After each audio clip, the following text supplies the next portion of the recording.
घुमरला घुमरला कैसे होरला घुमरला घुमरला होरला घुमरला घुमरला घुमरला घुमरला कैसे होरला घुमरला घुमरला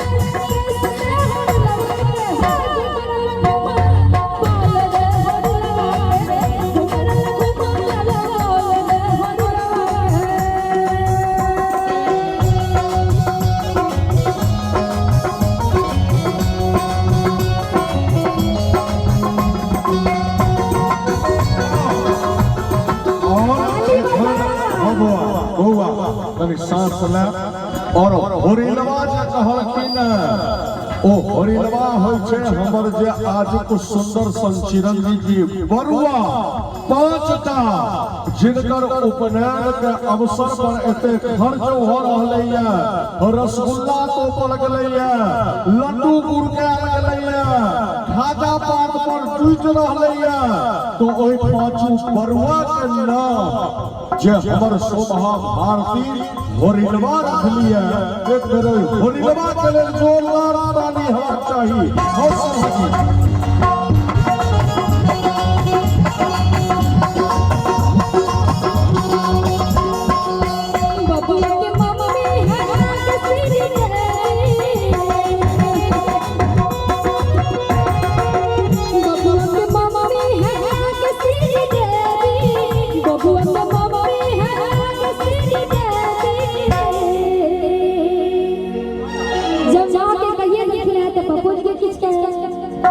बबुआ की मम्मी है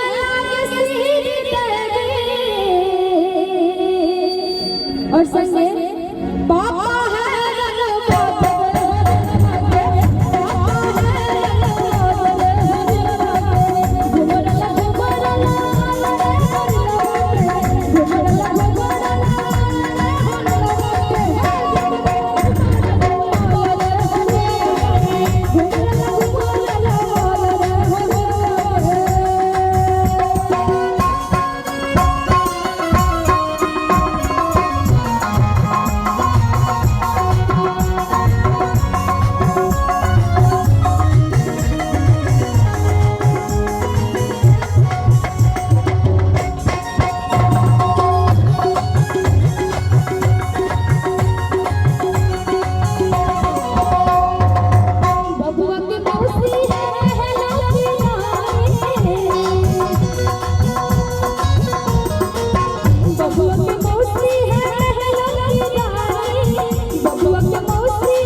शोभा भारती दिलिया